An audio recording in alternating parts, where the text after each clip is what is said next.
Everybody kind of hates AI, but I gotta be honest, I've never seen somebody explain data structures in Big O in a nice way like this before. I mean, obviously I had to prompt it to come out like this, but I just feel like these examples are a really, really good way to understand how to think about data structures. For anybody who's new or doesn't know, what does Big O mean? Well, basically, it just means how much time and money is it going to cost us to run this code. And I never thought about it. That's a really good analogy. I've heard people say like boxes and stuff like that, but like boxes doesn't really make sense. And like, I just think the locker analogy is really good. So then the cool thing is when we're talking about Big O, this list, I've been trying to find a list this nice forever that has like a good example next to each runtime. So like if you think about it, access by index, right? So go straight to locker number 7. Like imagine you're just standing there in a hallway. Like this is really helping me visualize it. So if I'm standing there in a hallway, like in middle school or whatever, right? And I see, hey buddy, what locker is yours? And they go, number 8.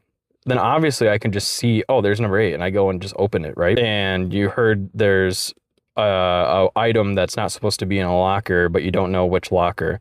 Well, obviously you're gonna have to search every single locker, and clearly, if in a real world scenario, that just means you're gonna have to search each one.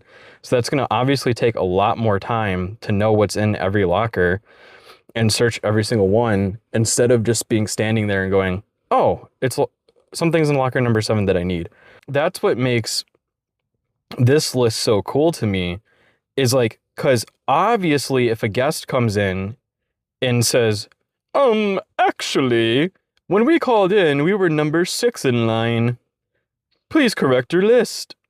That would be like insert in the middle of the list, right?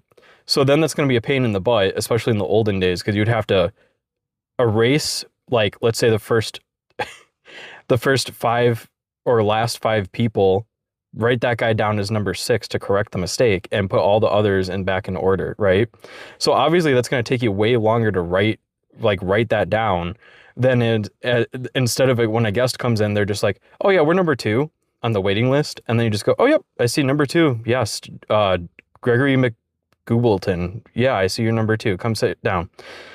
And then search makes sense too, because it's like if somebody comes in and you're like, hey, do you know what spot you are in the waiting list? And they go, no. And then you would go, okay, what's your name? And then they'll be like, oh yeah, my name's Goofy Gooberton. And then you would have to search the whole list, just scanning it with your eyes, right? 1, 2, 3, 4, 5.